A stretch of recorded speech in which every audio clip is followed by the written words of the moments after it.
서울 강남 대치동 학원가 골목길. 중년 여성 2명이 짐을 한가득 챙겨 대로변 쪽으로 나갑니다. 그리고 지나가는 학생에게 무언가를 보여주며 말을 겁니다.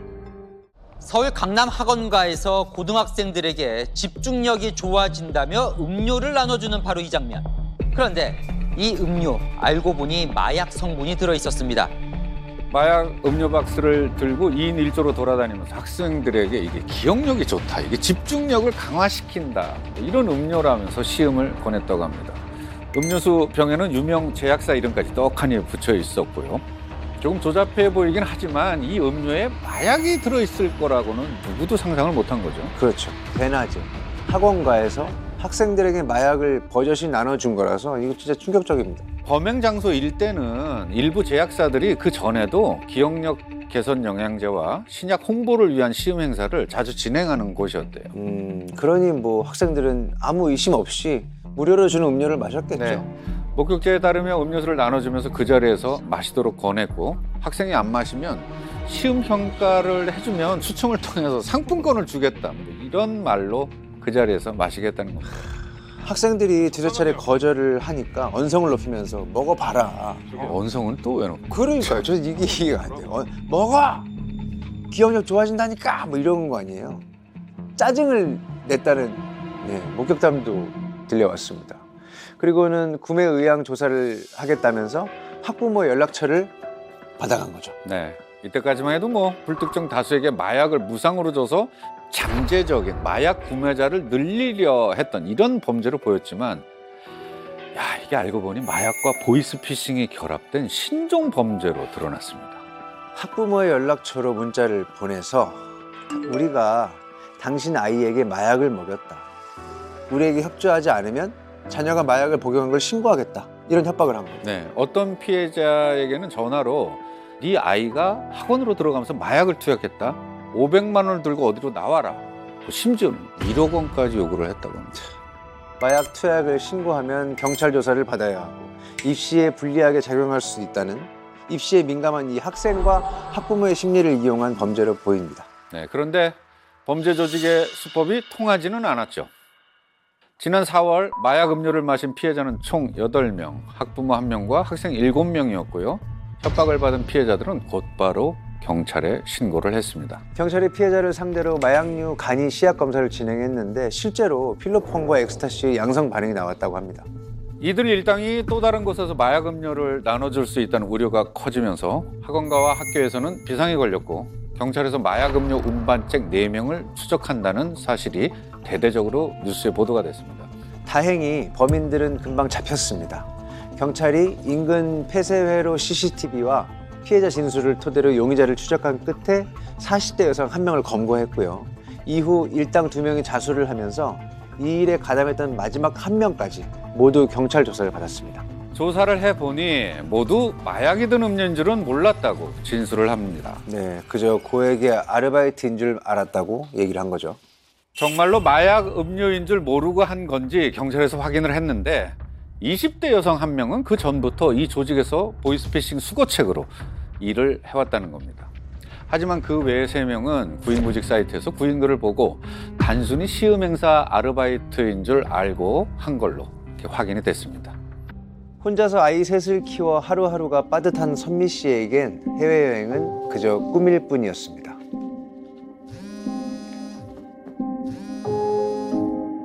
이날 그 전화가 오기 전까지는 말이죠. 영수가 오랜만이야. 여보세요? 잘 지내지? 너 요새도 알바 찾아? 알바? 그때 알바 있으면 소개해달라며. 너 해외여행 한 번도 안 가봤지? 지금 캄보디아 패키지 여행 상품 중에 하나가 취소됐는데 네가 간다고 하면 공짜로 가게 해주겠대. 진짜? 대신에 거기에서 간단한 알바를 좀 해줘야 하나 봐. 보수도 괜찮고 간단한 일이래. 나야 늘 빠듯한데 돈 벌면 좋지. 알았어. 고마워.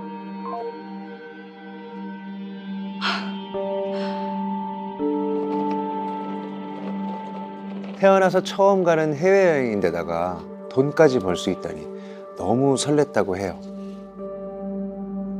캄보디아에서 보내는 일주일이 태어나 가장 행복한 순간으로 느껴질 정도였답니다. 그런데 문제는 마지막 날에 찾아왔어요. 안녕하세요. 여행은 어떻게 재미있으셨어요? 네, 너무 재밌었어요. 다행이다. 그럼 이제 일 좀 하실까요? 네? 무슨 일이요?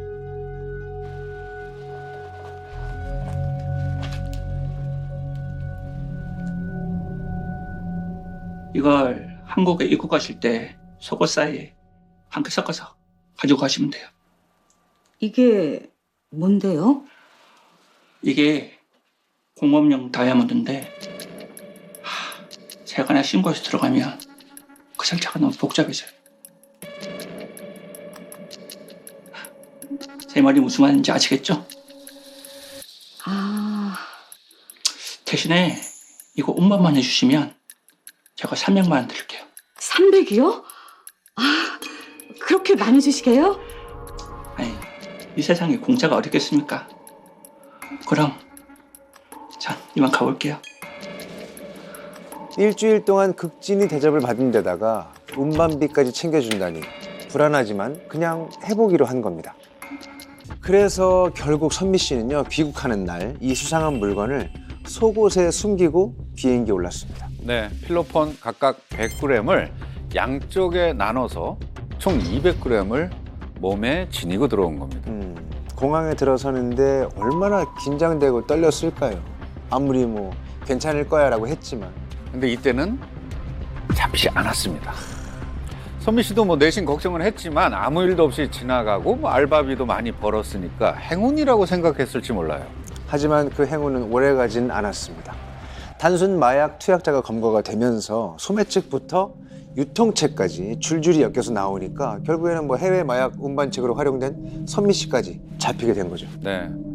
그래서 단순 가담자로 처벌은 면했지만 기나긴 수사와 재판 과정을 거쳐야 한다는 게 고통스러웠겠죠, 일반인인데요. 네. 하지만 마약인 줄 몰랐다고 해서 무조건 죄를 면하는 건 아닙니다. 그렇습니다. 실제로 마약 운반을 한 평범한 주부와 대학생이 줄줄이 실형을 받은 사건이 있었어요. 네, 캄보디아에서 입국한 한 여성이 양손 가득 짐을 들고 나왔는데요. 공항 밖에서 잠시 두리번대더니 의자에 앉은 남성에게 무언가를 재빠르게 건네고 사라졌어요. 경찰이 남성을 붙잡고 보니 가방에서 나온 건 필로폰이었다고 합니다. 은신처에선 최대 2,400명이 동시 투약할 수 있는 필로폰도 발견됐습니다. 이게 얼마큼 남아있는 거예요? 절반? 광고를 보고 연락한 사람들에게 주로 했던 얘기들이 여자만 가능하다, 또 전과자는 안 된다, 이런 얘기들을 했던 걸로 보아서는 그래서 뭐 여자들을 주로 활용한 게 아닌가 이런 생각들을 하고 있습니다. 필로폰을 몸에 이제 숨기고 국내로 들어와야 되는데 이 조직들이 생각하기에는 여성이 남성보다 몸에 숨길 수 있는 필로폰 양이 더 많다, 뭐 이렇게 생각을 했던 것 같습니다. 신체적 특징 때문에 여성이어야 마약을 더 많이 숨길 수 있고 전과가 없어야지 세관에서 걸릴 위험이 줄어든다, 뭐 이런 이유죠. 특히 마약에 대해서 전혀 모르는 사람을 선택한 이유는요, 운반해야 할 마약을 가지고 도망갈까 봐 그랬다는 거죠. 아, 그러네요. 애초에 마약을 투약하지도 않고 마약이 시중에 있더라도 뭐 어떻게 판매할 루트를 모르는 그런 평범한 사람을 선택한 겁니다. 그런데요, 이전 사건과는 다르게 왜 이 마약 운반책들은 실형을 받은 걸까요? 네, 바로 미필적 고의가 인정됐기 때문이에요. 쉽게 말해서 몰랐다고는 하지만 모를 수가 없다고 본 겁니다. 일단 돈을 준다는 것 자체가 대가를 지급한다고 하니까 이 부분 의심을 해봐야 될 부분인 것 같고요. 또 돌아올 때 신체, 몸에 뭐 어떤 물건을 숨기고 돌아오니까 이상한 어떤 일이라는 것을 의심할 수 있지 않았을까 생각이 됩니다.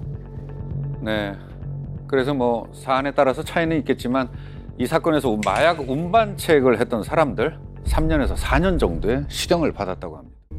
세관에서 있는 검색 기계들이 마약을 쉽게 통과할 수 없는 시스템으로 점점 발전해가기 때문에 거기에 맞대응해서 안전하게 국내 밀반입하는 방식으로 사람의 몸에 마약을 착용해서 갖고 들어오는 새로운 방식을 만든 겁니다.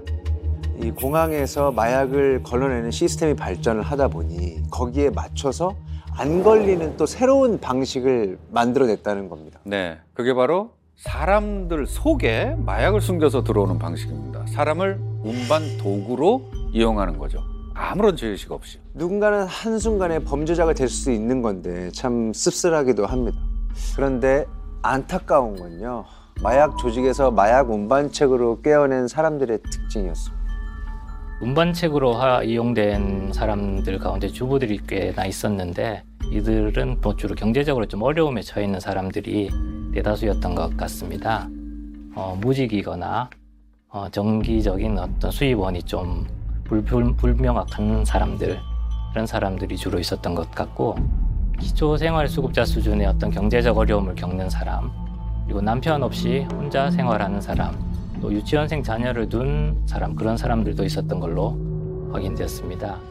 사람 배에 동글동글하게 이게 다 마약이에요. 네, 이게 작게 나눠서 포장을 하니 이게 코카인입니다.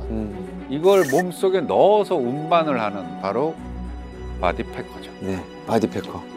이 주로 중남미에서 미국이나 유럽으로 마약을 운반하는 방식인데 안타깝게도 작년에 우리나라에서도 처음으로 이 바디패커가 확인이 됐습니다. 남성의 집으로 구급차와 경찰차가 출동하는 모습을 보고 계신데요. 이 남성의 사망 원인, 급성 엑스터시 중독이었습니다. 더 안타까운 일인 거죠. 자택에서 숨진 채 발견됐습니다. 구급대가 도착했을 때 이미 사망한 상태였고요. 사인은 엑스터시 급성 중독이었답니다. 뱃속에 있던 마약이 이게 터져가지고 사망에 이른 걸. 해외에서만 일어난 일인 줄 알았는데 우리나라에서 이 바디패커가 있다고 하니까 충격적이네요. 이 숨진 바디패커는 마약 중독자도 아니에요. 이게 모발에서 마약 성분이 검출되지 않았다고 합니다.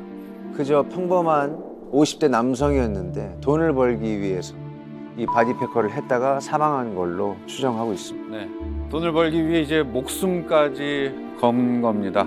그런데 바디패커는 마약 운반책으로서 적극적인 가담자라고 볼 수 있잖아요. 그렇죠. 근데 직접 포장된 마약을 삼켰단 말이죠. 네, 자신의 잘못된 선택으로 목숨까지 잃은 건데, 그런데요, 자신도 모르게 1년 동안 잘 설계된 함정에 빠져서 사형 위기에 처한 경우도 있습니다. 네, 2014년 12월 광저우발 호주행 비행기에서 갑자기 안내방송이 나옵니다. 홍콩과 중국의 한인 야구 동호회 연합팀 14명더러 비행기에서 내리라는 거죠. 일단 영문도 모르고 이들은 비행기에서 내립니다. 가방 검사를 당하는데 전혀 예상하지 못한 일이 발생합니다. 호주 야구팀에게 주려고 준비한 선물에서 마약이 나온 거예요. 안마기와 술병, 셋탑박스 안에서. 이런 방식으로 한국 교민들 14명의 가방에 무려 필로폰 36kg이 나눠 담겨 있습니다. 엄청난 건데요, 그 양이 그러면. 14명 모두 그 자리에서 바로 긴급 체포가 됩니다.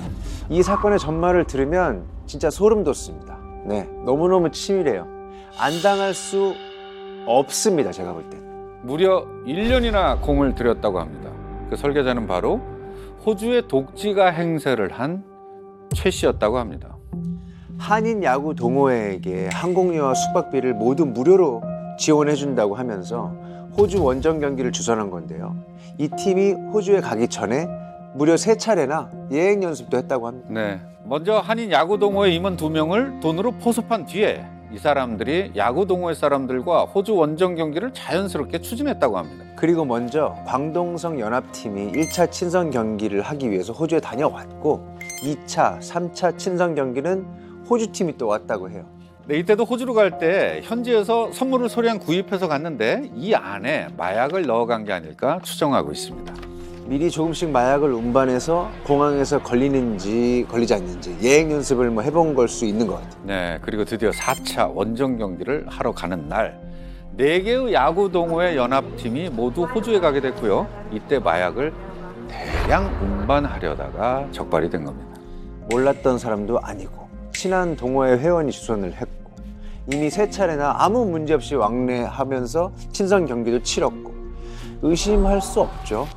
사실 이게 이 야구 장비들을 이렇게 보면은 은근히 이런 거 감출 만한 곳이 많아요. 그러네요. 네, 야구 배트도 그렇고 글러브도 그렇고 무슨 이 기타 네. 장비들이 그리고 포스글러브 밑이니까 또 이렇게 빵빵하게. 그렇죠. 정말 야 이거 딱 속기 좋은 설계가 이루어진 거죠.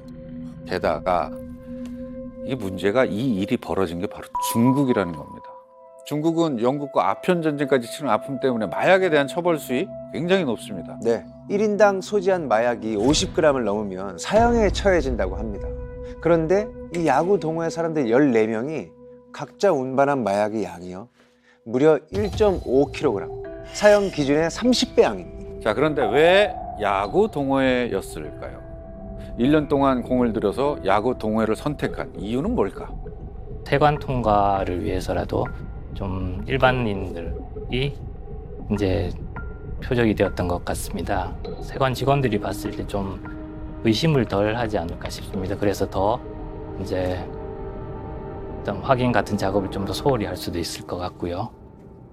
그러니까 마약과 관계가 먼 사람일수록 더 안전한 마약 운반책이 될 수 있기 때문이라는 거예요. 네. 그래도 천만다행. 야구 동호회 사람들은 정말로 순수하게 호주 원정 경기를 가려고 했다는 게 입증이 됐습니다. 다행이네요. 호주 원정 경기를 가기 위해서 단체 유니폼과 선물 비용 용도로 참가자 한 명당 약 40만 원씩 회비도 냈다는 거예요. 네. 자비를 들여서 대회 준비를 했고 6개월간 계좌와 전화 통화 내역을 모두 조사를 했지만 확실한 물증이 나오지 않아서 무죄 석방 조치가 내려졌습니다.